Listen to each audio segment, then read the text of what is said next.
I probably should have waited until Chip was back in his Zoom window, but we're recording. It's a Oh, huge week.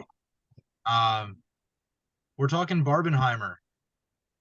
This is part one of a two-part week for us. Uh, Oh let's my get God. into the expanded panel. What do you guys think? Barbenheimer as a unit. Opening thoughts. Let's hear It some. didn't change. It was not a good idea.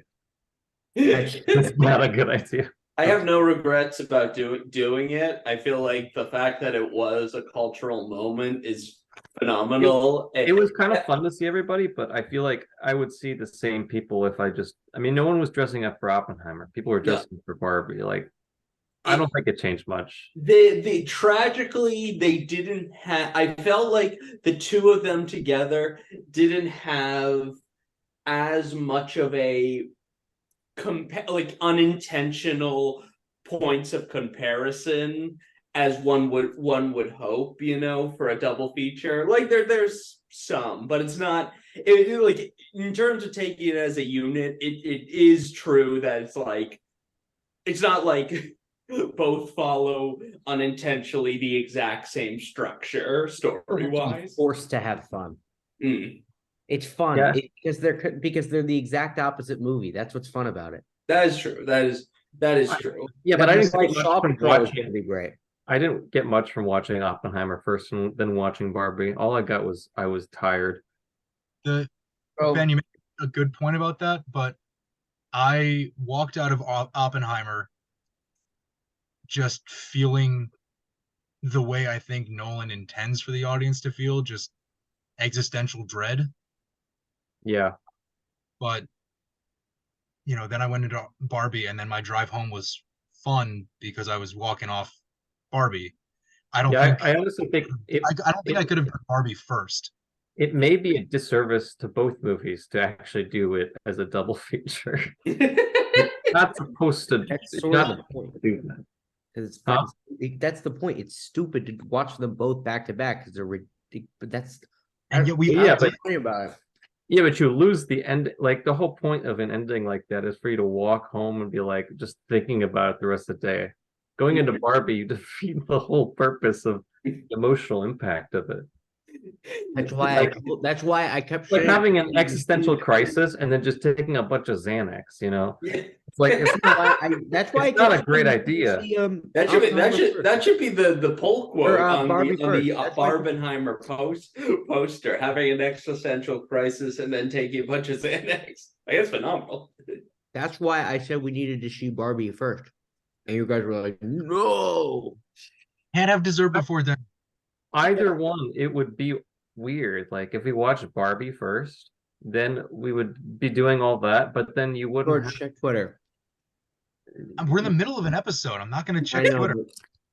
but you'll see. Check God. X, you mean? Yeah, Yeah, no, I thought it was probably a bad idea. I Hmm. think it was a bad idea. I think the only reason that we did it was because, yeah, it was a cultural phenomenon because they both released on the same day and their posters were black and white and pink. Hmm. That was the only reason. And the whole like And I guess they're both about position, the but title are the names of individuals, so I guess there's that as well. yeah, I mean it's kind of funny, but like as an experience, I thought it was not good. If I these like two both of them. It didn't hadn't take that much away, but if huh? these two movies hadn't released on the same day, or if you know you were choosing, like, even if they had come out on the same day and you weren't doing the double feature, it doesn't matter what order you see the films in. Yeah, basically. One day and then Oppenheimer 2 days later, that's fine. Yeah. Double feature, I feel like with the cultural phenomenon that Barbenheimer sort of became over the last couple of months, we're doing two episodes for this whole thing. We all went and saw both movies in the same day. It's the kind of thing that I feel necessitates it, but like, 15 years ago, would we be saying the same thing about The Dark Knight and Mamma Mia that came out on the same day?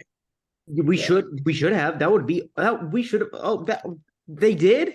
Yeah. Yeah, And that's 15 that's years ago, last week or 2 weeks ago. Oh, that's great. That's Christopher Nolan's doing this on purpose.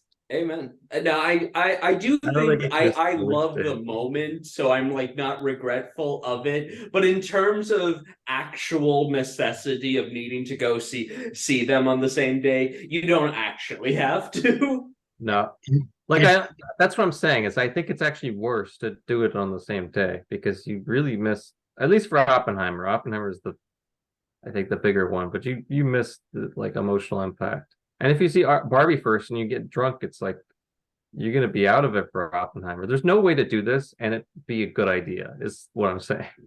Yeah, I had never seen two movies at the theater on the same day before, and I feel like it was a good experience to have, but I'm not excited to do it again. And I think if I see these movies in theaters again, I would do Oppenheimer, make that a day, Barbie, separate day. Mm. Like Yeah, the double what I've feature at the done, movie is inherently, I think, a bad idea. yeah, what I've done is like in October, you got a bunch of horror movies that come out, so you can go there and watch like whatever horror movies are out, and there's normally two, Oh, and that's fine because they're like an hour and a half, and you don't need to care about the plot. It's like you can get drunk; it doesn't matter. But yeah, it just it didn't quite work, at Mm. least for me. Max, what do you think? You've been quiet so far. Yeah, I mean, I had fun with it, right? Like, I mean, it was kind of, I think, enhanced by the cultural phenomenon, but it was really just nice to see a lot of people in theaters. Like, I don't Mm. That's know where you guys are, but near me, the theaters are almost like never even close to even half full. So it was just nice to have a lot of energy. Like, Mhm. every single theater was sold out, Mm. Yeah, for we were every single showing, and packed. it was packed. It was I packed, saw but it was I just, saw it was Oppenheimer at awesome to see. 10:45 in the morning. It was packed. Yeah, Wow. 10:45 in Wow. the morning on a Tuesday, IMAX, and it was packed. yeah. Tuesday. Holy shit. So yeah, Barbenheimer is, I think, a unicorn. I think studios and distributors may in the future try to recapture some of the counter programming buzz that these yeah, All of movies, it will but fail. because Barbie's the first movie directed by, or it's the highest grossing opening weekend for a film directed by a woman. Greta Gerwig Mm. did a phenomenal job. And it's the first time in North American cinema history that in a weekend, one film made over $100 million, Barbie, and another film, Oppenheimer, made over $80 million. That's never happened before. Mm. And That's so, interesting. Declan, you're absolutely right. They're going to try, they're going to fail because it's such a perfect sort of collision of circumstances where you end up with these two completely polar opposite theme tone movies coming out on the same day. It's going to be impossible to recreate that even if you wind up I with tonally opposite movies again. I feel the need to put this out there. This is like I didn't, I wouldn't do it again. I feel like a lot of people that are going to do this double feature are not going to do it again too. Like, Yeah. even if you have two good That's movies, been the consensus from Like, people I've talked to over the last week. Yeah. yeah, I don't think anybody really like they did it because it was a cultural phenomenon more than they actually wanted to do this. yeah, guys are yeah. out for That's Saw Patrol. Oh my, yeah, just stop. I don't want that to happen. Like I said, I am glad that this occurred. The studio's pathetic attempts to try to recreate it are gonna just be like obnoxious and all of them will fail. Well, You know it's what? If you get can people go up back in for time back and in convince strike. studios to do a Dark Knight Mamma Mia like cultural moment, then you would have it. That's the only way it could succeed again. You have to first invent time travel and But then cause it to occur. I would never want to see Mamma Mia is the thing. I wanted to see Barbie. That is true. I mean, Pierce You know Brosnan that's is like terrible in Mamma Mia, if we're just being honest. Like he cannot sing, so you're right. he cannot a lick. No. And you know what? Stellan Skarsgård and Colin Firth also can't sing. Yeah, there's a lot of Russell Oh, Crowe's. man. So But yeah, it's something. you speak truthfully, and that's why it hurts. And yeah, the Barbenheimer phenomenon is worth doing the double feature once if you're really, really into the idea of doing a double feature. It's These two yeah. movies came out like a week apart. No one would ever double feature them. Mm. So take that and run with it. So You are not missing out if you don't see them in a double feature format. I don't think anything is well, Ben would disagree, but I don't think anything is fully. It's a fun experience to be part of it, but you're not actually losing anything if you don't do it. Don't see the double feature. The people are the same in both films. They're still gonna be there if you come on a different day. all right, let's dive on in. I think we all watched Oppenheimer first. Oppenheimer, directed by Christopher Nolan. It's his first film since Tenet. What'd you guys think? Banger. What an improvement from his Yep. worst film to one of his best. That is not his worst film. I mean, that's It's down there. Yeah, but that's like kind of not the great. worst player on like the 1929 Yankees. Like, It's not bad, but it's I- not good, you know. no, he's hitting like 250, and like I don't know what that means. Okay, that is fair. I do, but it was a 27 Yankees. I don't know what you're talking about at all all. those people are dead. Whatever. Exactly. They're not Everyone- hitting very well now, are they? Everyone- But yeah, I thought this movie was incredible. Thought the framing was wonderful. Obviously, it's based on a book, so you get a lot of source material that helps out a lot to write around that. You don't actually have to start from scratch, and obviously, it's a real person too. But yeah, I mean, everything that they did, the acting, the direction was phenomenal. Mm. Also, this time Nolan enters a new territory of having a male figure have relationships with women, rather than women just getting in the way, like in all of his other films. That's not what happened in those other films. And a lot of other a common critique of Christopher Nolan, or at least criticism, is that And like Hathaway was always they're getting in the way. extremely cold, and be like there's a reoccurring thing of like a female character being like an antagonist, or somehow like pulling a hero back. Obviously, like they're all justified, but it's a reoccur. I've seen more than one person like make a Declan, those people like criticizing it for that, they have a fundamental problem with their perspective, because the women are never the people dragging the back. Like the prestige, the women are fantastic. The people holding the back is themselves. Like they torture the women. Like the women get treated like shit in a lot of the films, but it's not like that's not them holding the hero, but like that's a weird. Okay, then I misphrased it. It's like a male struggling with their relationship with a female character. I'd Pretty have to disagree. happens like every movie. Yeah, I feel like Nolan's films are far from that. So let's talk about the, perspective versus objective, or subjective versus objective.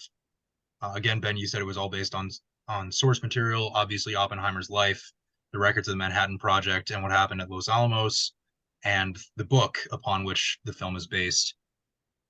We see color versus black and white in the presentation of the visuals. The black and white is as close to historically accurate as I think Nolan could get. Obviously I'm not 100% up with the history, but that was the intention, I think, behind that decision. And then the color is more historically accurate. Yeah, what do you mean by that? Like going for historical accuracy with the black and white sequences. That was the intent behind that creative choice. Okay. So you mean like when it's black and white, it's trying to recreate history as like strongly as it possibly can. Yeah, as trying to be as faithful to history as possible, while the sequences in color are more not necessarily what could have happened or might have happened in those, in those times, but more narrative and more story where Nolan has a chance to embellish a little bit. I think the Because color sequences are supposed to be like from Oppenheimer's point of view versus the black and white is supposed to be like the quote unquote objective point of view. Because you notice like when more or less what I'm saying. well, I will like I want to point to a scene because there's a specific scene where it seems Do like it. that's Point to a scene. all right. So when Strauss is revealed as the bad guy, the real one behind everything, it switches. And first you have the color version of him, being very nice to Oppenheimer when they're asking, about the security clearance questions. And then it switches to black and white when they reveal that it was actually him and he's moving him outside, like into the car, sort of suggesting like, did Oppenheimer, I mean, because Oppenheimer did not view him that way. Obviously, the movie sort of showed that he disagreed with him a lot, but he didn't think that he was the one behind this. So I think it sort of shows that that's his perspective, or at least his idea of how the world is, not how it actually is. Got your ass. Well, I wasn't trying to get him. I was just saying, I think it's He supposed to wasn't be even trying. pretty, direct about it. I think Cillian Murphy even said that it was Oppenheimer's perspective when it's color. He doesn't know what a meme is. He has led a different life than us, Chip. True. Busy fighting in the IRA. Yeah, I think, the stark difference between presentation of black and white versus color and the non-sequential storytelling, Nolan's no stranger to that, I think. The latter especially. But what we get here is almost like, I don't really want to say it's sort of similar to a Tarantino style of storytelling, but everything we have with Robert Downey Jr. and Alden Ehrenreich versus what we have with Cillian Murphy and Florence Pugh, it's two separate stories that we know will connect, which is something Tarantino does a lot. But, what Nolan does is he intersects the stories throughout.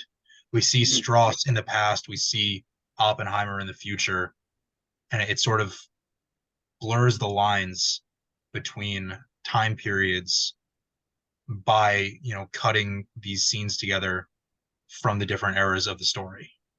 Are we just not talking about? Yeah. Talking about the Dukes, man. Well, it's a good point. I think, largely it's less Tarantino because Tarantino is intersecting stories. This is not an intersecting story as much as like the narrative comes from testimony. Barbie much more Tarantino for obvious reasons. Yes, we'll get into that. Both in the case of Don't say it. God, you interrupted my thought. Hold on.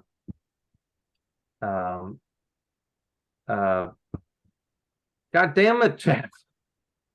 Nolan That's and pretty messed up, narrative. George, I'm not gonna lie. Yeah, the content. narrative.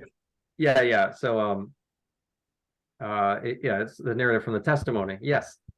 So in both of the case of the hearing where he's being interviewed, he has to go through his entire life. So it's a good narrative for Oppenheimer's life when he's recalling all those things, but also in the confirmation, it's Strauss, sort of going back and looking at everything from his point of view, which I guess is a lot of the black and white scenes is from his point of view or more objective sort of look at something. And then the color is sort of how Oppenheimer is reflecting on his life in the hearing, something like that. Yeah. But yeah, I mean, it's I don't know who came up with that, but that's definitely older than Tarantino.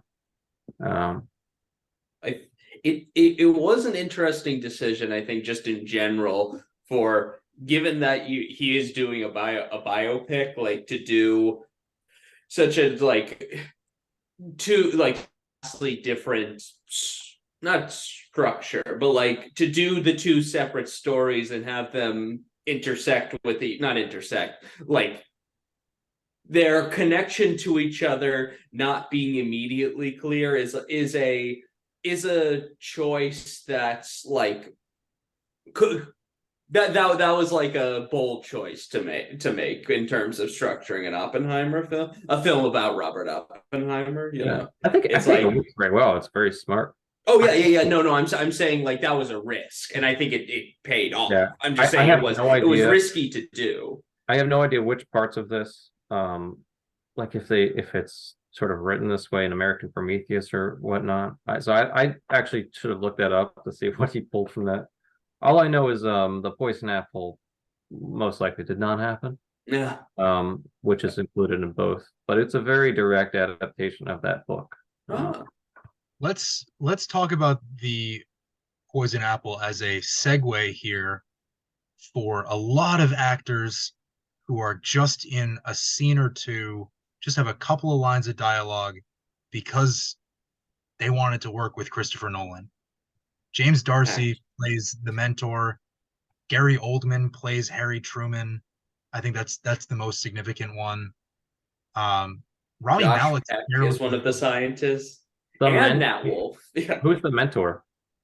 James Darcy. No. Who is the mentor The guy from Shrek?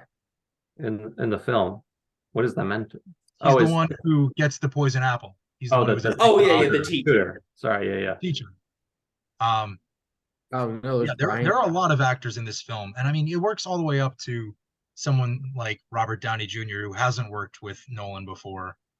But that's kind of the allure of someone with a director, or a director with that sort of standing in the industry, where, you know, all of these incredible actors, and we can talk about this for both films because the casts for each are stacked. We're seeing a super cast for a biopic about Robert Oppenheimer. Only a few directors, if any, beside Nolan, could get that. So let's talk about the cast. Let's talk about Cillian Murphy. I want to hear from Chip and Max because you guys have been. We gotta first though acknowledge one thing before we go. We gotta acknowledge, where the fuck was Michael Caine? Oh my god, Christopher, what the fuck? Anyway, just had to bring that up. On vacation. He was busy that week. Christopher should have got his schedule together. All I'm saying. I wanted him to play one of the bombs. I think the big issue is that there just was no place for his accent in this film. Where are you gonna put it? He couldn't find a single British Have him person. do the countdown or something. For the British Countdown. The countdown voiced by Michael Caine. I think he wanted him to play Albert Einstein, and like he had the fake mustache and wig all set. He can't do an accent. Come If he tried on. to do any accent other than Michael Caine, he would implode himself. What you can't imagine go like, "Hi, I'm Albert Einstein." It's me, Albert Einstein. Oh, hello, Oppenheimer. How are you doing? We're just not going to talk about the Michael Caine. The political messaging, the implications on our world, the backdoored in critique of that. I asked about the cast. I don't give a fuck about the cast. They're just, people. They were great. But like, that's not what the movie's about. The movie was a movie. It's not like, a roster. It's a story. All right, so Chip, what are your thoughts on the story? Well, I thought the story was, it wasn't made up. So it's, it's not, insightful. You don't judge it the same way you do a fictional story, obviously. But I thought it handled the question of nuclear weapons extremely well. And I thought that it sort of juxtaposed the farce, well, not juxtaposed, but it's sort of the literal calculation about the destruction of the world, which is obviously farcical and ridiculous. It was never even a real consideration scientifically. But the way it was sort of, it's sort of cohabitated with the actual inevitable apocalyptic reality of nuclear weapons was really well done, especially as it's very, very hard to get your gut punch reveal or twist ending and your whatever into a biopic, and but those are Nolan's big signatures, right? And he was able to do it with I think sort of the transference of Oppenheimer's guilt from the dead in Japan to the bigger reality, which is everything that comes after. You know, his initial point of guilt and shame and obvious dread was the fact that he believed he killed innocent people. But then at the end, it was far worse because he realized that no, like the horror of nuclear weapons isn't about Japan. It's sort of shown in microcosm in Japan, but it's not about that. It's about the fact that we have built and suspended a sword of Damocles above the entirety of our society. And I think that what he realizes with the H-bomb and with the arms race that he tried to prevent after the construction of the initial two atomic bombs is that, oh no, he didn't just kill innocents in Japan, he killed everybody. And I think that the idea of innocence. Well, no, he just literally just killed everybody. It's not the idea of anything. I'm not dead yet. We're not dead yet. I'm talking about, metaphorically, but that concept that you bring up, Chip, that concept that you bring up is pretty perfectly put by Niels Bohr, played by Kenneth Branagh. When he says, and this line's in the trailer, but he's like, "You are the man who gave them the power to destroy themselves." That's like quintessential line of the movie. Hold on. You can't do that. You gotta say you were like Prometheus. It's the name of the book. Yes, the book is American Prometheus. We know. Yes. But I mean, like ultimately, you gotta actually have the Greek guy in there. Yeah, but Prometheus isn't mentioned in the trailer, Ben. I only saw the trailer. It's just something that I've been so disappointed by in terms of the viewing public is how all of the discussion has been about Japan. And I get it's an important discussion to have, but nobody's really talking about modern disarmament. Nobody's talking about the juxtaposition of the timing of this movie's release with the fact that an entirely new generation, us, is being introduced to the Cold War realities of looming nuclear conflict in the form of Russia's invasion of Ukraine and our almost inevitable at this point war with China within the next 5 to 10 years over Taiwan. Stop fear mongering, okay? I'm not fear mongering. That's what people think. You are fear mongering. They're going to invade Taiwan. You should see some of the engagements that Chip has in his Twitter. They are going to invade. Oh no, I've seen them. They're going to invade Taiwan. We are going to potentially end up at war with China, another nuclear power. So we stand at the precipice of the next wave of potential nuclear conflict, as we thought we were done with it. And ultimately, it's just an interesting time for this movie to come out. And as we deal with potentially what may become the most dangerous age of nuclear weapons, depending on what happens with the state in Russia, depending on what happens with China. Relax there, man. That's if Russia dissolves, or somebody like what's his name, like Prigozhin were to take over. Like, did you realize Russia did dissolve before when they had nukes? That is true. Yeah, and that almost went really badly. I feel like someone like Prigozhin. No, but never mind. No, but I'll say there are two scenes. I agree with your point, but it's too extreme there. It is a little extreme. It's extreme. It's extreme. And China doesn't actually have that many. There is the disclaimer we were looking for. I'll give you like the hydrogen bombs that they were building back in like the 60s and 50s, I think. Yeah, the 50s and 60s. They're way more destructive than any nukes that would be used today. Like the fear back then was intense because they saw how awful these weapons were because they just made them bigger and bigger and bigger. They make them more like, they call them tactical nukes. like the film even shows like how like realizing the domino effects of it, where it's like oh, but they have it, so I guess we got to build it, like, you know, it's like It's kind of That's true. that's what Oppenheimer But talks yeah, about with the idea of the chain reaction, not the literal chain reaction of, you know, atoms being split and causing this nuclear chain No, reaction it's a really good metaphor. explosion it's all the and same then setting the thing. That's the atmosphere on thing. fire. But what It chain reaction he is, you know, building towards for the entire film, and then he discusses in the third act, is the chain reaction of it's just going to keep getting bigger. It's just going to keep getting bigger, and that's what Teller talks about with, you know, until somebody builds a bigger bomb.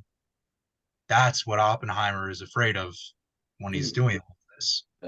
the two scenes that I truly love in the film that are like quick, but it's like, one is, I feel like his actual scene with Truman is fascinating. We should get to that in a second, but I do feel like I have no idea if this is real or not. This scene where like the scientific breakthrough comes through, I forget exactly what it was, and Oppenheimer's like, what? No, and he like does an entire calculation to show why that couldn't happen. And so it's like, oh, that's great, Oppenheimer. We just recreated it in the next room. Like it's a great scene, and I feel like that does a great job of like of articulating a like major theme go in the film about like the theory versus hard reality, you know what. But it also goes to show how new all this science was. I mean, they Oh talk. yes. Was it Otto Hahn only did fission? Yeah, like that. That's the thing they're talking about, is 1938 or something. Mm. They built the bomb in 45. I mean, Yeah, like I said, it's a brilliant scene on many in 7 years, levels, they went from doing fission for the first time to using it to blow something up. Mm. But yeah, it's clearly all very new. Quantum mechanics was constantly evolving, and it basically the core identity or idea behind it is probability, not actual like predictable outcome, probability of outcome, which is why they could never why they take bets on how explosive it's going to be, is because the way the fission works is that basically, like you said, it's a chain reaction. So a bunch of neutrons hit other neutrons, and then you know, it keeps going. But you never know how much you're going to get until it blows up. That's why Bikini Atoll is radioactive. Mm. That's why Josh Nichols was so scared when he pressed the button. Yeah. Looked like he just run over. Seriously though, we live in a society where Josh Peck was in a Christopher Nolan film. Like, what? He had like 2 lines. You know who else was? Roderick from Diary of a Wimpy Kid. I know. My Like, God. that's even crazier to They me. should have named the bombs Loaded and Diaper. I just threw them in there. I think Christopher Nolan's Yeah. kids were Oppenheimer's kids, if I remember correctly. Nepo babies. Yeah, like the actors for the Oppenheimer's kids in the film were Nolan's kids. Were they actually? Did Yeah. Nolan bother to check what happened to one of Oppenheimer's children? Oh no. Well, we're acting, okay? We're acting, all right? This is a cinema narrative story. Yeah. This is a film, a real It's not movie. like Gary Oldman is actually like, you know, Truman. Yeah. He's a nice guy. So should Gary Oldman play Truman in the future Truman biopic? I love that he I managed to think Truman. the only thing we can say, Declan, is that he's played Churchill. He's now played Truman. He has to play Stalin. Hey, he's got. No, we got yes. to get him playing Mussolini. Was he in Death of Stalin, or No, he wasn't. no, it was a bunch of comedic actors. Yeah, that's great. I like Death of Stalin. Yeah, that's a good film. Um. I think How about that Cillian Murphy? Cillian Murphy. Do you think he's gonna win best?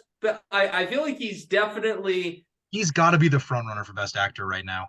Yeah. It's Obviously, too early to like think about any of that stuff. We're gonna know a lot more in December and January and February. I'm gonna say nix all of the like Best Actor whatever talk, because it's too early. Yeah. To be for that. that's very fair. So, That's yeah, very I'll fair. probably get a nomination. September, and somebody like scores like one touchdown, like, oh, he's a Heisman contender, and then you never hear his name again for the rest of the game. For 9 touchdowns in the first 2 weeks of his starts with the Saints. That is valid. B, I do think it's somewhat more justified here, just given, but very valid. No, yeah. I mean, he'll probably get a nom. It's just tough to judge. Besides, Yeah. so much to talk about in this film. I don't want to talk about that. I think he does a great job because it's like he does, from like the images of Oppenheimer that I've seen, I feel like he does capture Oppenheimer extremely well here, and like he does a great job making him keeping him sympathetic while also not making him into like complete martyr or something like that. It's like I think for the I think director film does a good job of both critiquing Oppenheimer without like making it feel like a hit piece or something like that. I think it does a good job establishing that sort of dubious responsibility, you know, and sort of debatable responsibility. That really is kind of the heart of Oppenheimer's legacy.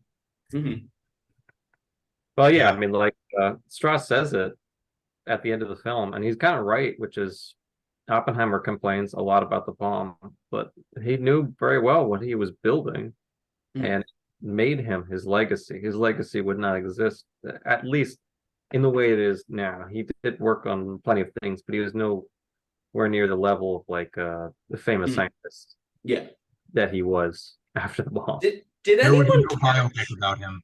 Yeah.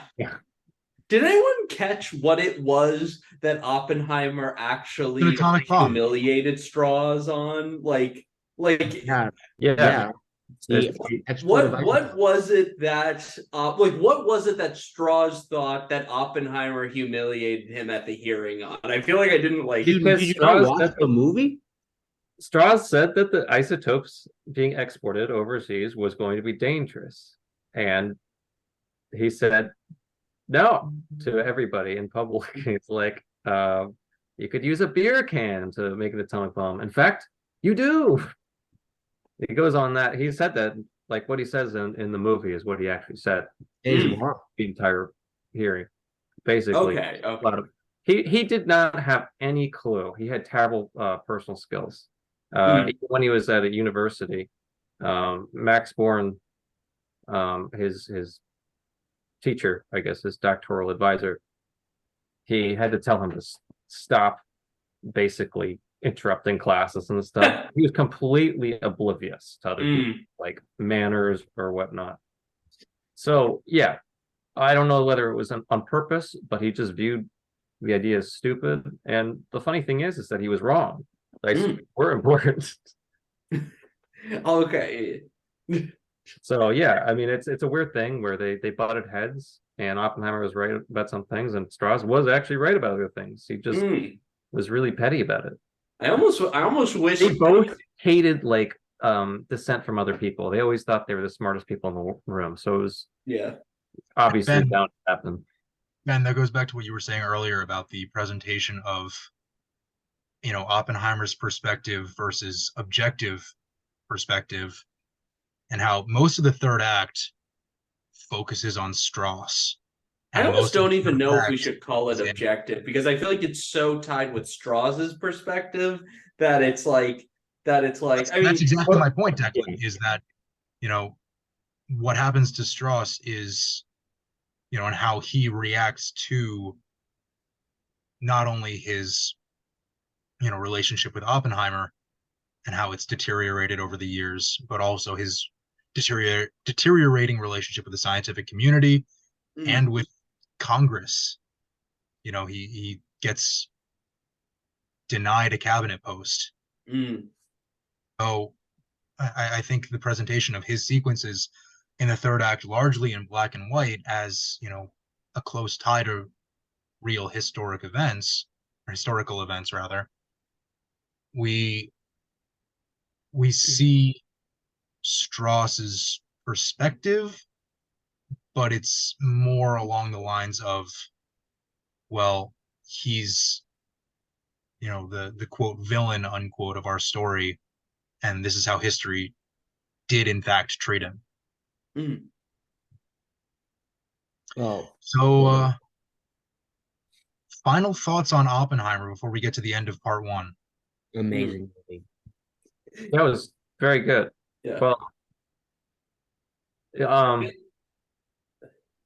yeah, I mean, I feel like there's so much you can say about it. I think I did want to mention, because it doesn't really go over this in the film, and it makes sense because it'd be way too much. Teller, the guy that testified, he was a big fan of the hydrogen bomb. Was he played by Benny Safdie? Yeah, Benny Safdie. He was really, really good, and I really liked him. So I wanted to mention him, but I also want to say, a month before the hearing, this is the actual event before the hearing, while Strauss was still head of the Atomic Energy Commission, there was an explosion called Castle Bravo, part of their nuclear testing. This is the blast that hurt a lot of Bikini Atoll. It was 1 month before the hearing. I believe it's Bikini Bottom. Yeah. But Strauss literally did all he could to, cover it up, didn't tell a lot of people. It was a big scandal. And funny enough, the reason that it contaminated things is because they estimated the yield would be like 5 megatons or something. And it ended up being 15, which means that the nuclear fallout, also the winds were blowing towards a lot of the islands and stuff, so they basically were contaminated. Their fish was contaminated. They actually felt the energy, because of how massive of a blast it was. And it's all because of what you said, the chain reaction, the predictability literally caused that. They just didn't anticipate a result of their chain reaction. But yeah, 1 month before, it's a funny coincidence. But a lot of people point to put to that as sort of trying to take off some heat as well. Yeah. But no, I'll just say I feel like this was, again, Nolan slightly going out of his comfort zone in terms of doing a large scale biopic rather than a thing. I don't know, it's debatable, but I think it did ultimately pay off. I think it's too early for me to say if it's in among his best, but it's definitely a great film. I would say it's probably one of his best. It's easily his most important. It literally talks about the most important topic in the history of humanity. Yeah. There's Max, anything? Besides AI in 15 years, but whatever. Yeah, I was gonna say, until we get a biopic on the creators of AI and how they destroy the world a second Well, time. I mean, we already have Terminator, so that'll have to tide us over. True. No, but incredible film. I think everyone needs to see it, and you need to see it on the big screen too. Yeah, seeing this in IMAX was Disagree. absolutely. I was literally scared, waiting for the sound to finally come through after the nuke went. During the Trinity test, my heart was pumping during the countdown, and then it's just silent, and it's just bright light, and then my IMAX theater shook. Yeah. That sound. Oh, never mind. I'm wrong. I take it back. I'm wrong. About what? I feel like I was like, is it really necessary to see an IMAX? Because it ultimately is just that one scene and the rest of it's just talking, which I have no problem with. IMAX really, but it's you're great. right. If it really shook, it's worth it for that one moment. Yeah. It was impossible to get tickets for it. But, Yeah, no, true. If you're lucky enough, you can see the full IMAX, whatever ratio he's got. Yeah, that's 70 millimeter. That's actually what I saw it in. 30 places in the world are pretty stunning. Huh? I have a coworker who's driving to Rhode Island to see it, and we can't talk about it in the office for the next 3 weeks because of it. Yeah. You believe that 30 places in the world can show it in that quality. Interesting. if you're a qualified film bro, you probably will spend the money to see it like that. I Well, mean, I'm not we could driving to always King of see it in Prussia, person. Pennsylvania. We should see it in person. Let's just go nuts on Wait, something. where did you see it, Max? I saw it in Alexandria. I don't think it was No, actually though. that's It not definitely, the full yeah, IMAX. it Just the wasn't the closest full. one to us is King of Prussia, Pennsylvania. I think the I closest thought one I thought you were out of town. I saw it on Sunday. Oh, you saw it on Sunday? Okay, Yeah. nice. the closest one to me is like Providence, Rhode Island, or maybe New York, maybe the It's city. It's Providence. Wait, is there one in New York? I think so. There's gotta be. There isn't Yeah. one in That's I think there's one in the city. There Hmm. must be. You're telling me there's one in King of Prussia, Pennsylvania, but there isn't one in Washington, D.C.? Not me, man. Ask the people who make those theaters. Like they never get used. Christopher Nolan's one of the only filmmakers that actually uses this. We got to make And Tom Cruise and McQuarrie. we got to make an absurd film that is just. I don't think Tom Cruise even. I'm already working on it, dude. No, but like I mean, like a film that's just like all amazing visuals and a terrible, stupid story, like Avatar. Well, but then you get Jurassic World Extinction. That would be awesome. Dominion. That is a terrible Dominion, idea. Thank you. Would you guys not see Ouija Shark or The like- leg to the trench. Oh, that's a good one. I am gonna see what the you're next one. describing there. There's I mean there's like so like you could see I mean like any of the Sharknado films would be sick. Are you talking on IMAX? Yeah, and just the most insane. Yeah, I'm pretty sure it doesn't work like that. You actually have to film Really? it. You would just like- ratio. go back and remake it. Yeah, it doesn't work. Go back and remake it. Remake Sharknado with real Sharknadoes. Yeah, with the real sharks. I don't know how that- I feel like Get Nolan, see how he's gonna do a practical effect for Sharknado. Yeah, before yeah. we just like make the world worse with our discussion of more Sharknado stuff, maybe we should. But yeah, I believe That that leads us right into Barbie actually. Which That is why- about sharks. a lot of people don't use Um, IMAX because it's really expensive, but also you can't really do it with CGI. It doesn't really work. That's why he doesn't really use CGI in his films. Yeah, the TNT explosion was just nuts. That was sick. TNT. He used TNT to replicate the Oh, did nuclear he really? explosion of Trinity. Yeah. Oh, Was I it- think they that's a scaled it. I think they reference to the scaled movie. it down a little bit. It's not like the Right. actual Yeah, they bomb, did a but lot it's of, like- still awesome. He didn't put do- 18,000 sticks of dynamite in one place and blew them all up. He Yeah. actually got a nuclear bomb and like blew All right, Declan. blew up. That's Jack enough. Wade died. Great. By Season the way, three- that guy is He's supposed not to in the be, next season of The Boys. Jack Quaid Right. actually looks a lot like Richard Feynman. You should look up him. Oh, he's playing Before- Feynman. I didn't even realize that was Feynman. Wow. Before we I know wrap they up, never fixed it. And he doesn't have a New York accent, but that's okay. we're gonna do it anyway. Nolan rankings, Probable top Jack 3. Quaid. No, All we're right. not doing I'll do it really fast. So number Really one, fast. Top 3 Prestige. Nolan films. The Prestige. Number 2, I'll go with Oppenheimer. Number 3, I'll go with I don't know, The Dark Knight. It's very base of you, but I like that. The Prestige at number 1. Yeah, I agree. It's got a low Rotten Tomatoes score. Are you shitting? It's What? got 76%. Rotten Tomatoes is not the end all be all. I trust Ben That's Green true. and I trust Rotten Tomatoes. That's- I'll go next. Number 1, Dark Knight. Number 2, Prestige. Number 3, Inception. Number 1, Prestige. Number 2,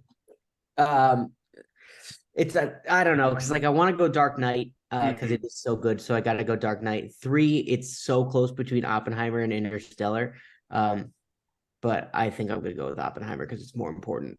Oppenheimer is a better like overall story. Interstellar is fun and it looks amazing, but it doesn't hold a candle to the story of Oppenheimer and the acting. That's true, but it is a little bit more emotional to me, just to me. That's I think. also true. Well, But however, you're right. That's why I picked Oppenheimer. There's a part of me that really wants to piss all of you off by saying number 3 Tenet, but like number 3 is Memento. Yeah, you just be a contrarian if you. Yeah, yeah, that would have been mostly. And that's what we do here. Yeah, I you're know, but blowing that would line have by been really saying Memento. contrarian. Anyway, so number 3 Memento, number 2 Inception, number 1 The Dark Knight. Like, yeah, you gotta go with it. Like, I hate that I'm doing it, but it's also so I didn't see it for like literally a decade, and it still lived up to the hype. That says something. Cillian Murphy, have you seen his Batman reel? I have not actually. It's actually not bad. Really? Guy would have been a pretty decent Bruce Wayne. He's Would've Oh, been- got- as him as Batman? Oh, Well, that- yeah. Gotta read watch for- that. That's All right, Max, take us home. Yeah, I'm gonna go Prestige at 3, Dark Knight at 2, and I'm actually gonna go with Oppenheimer at the top spot.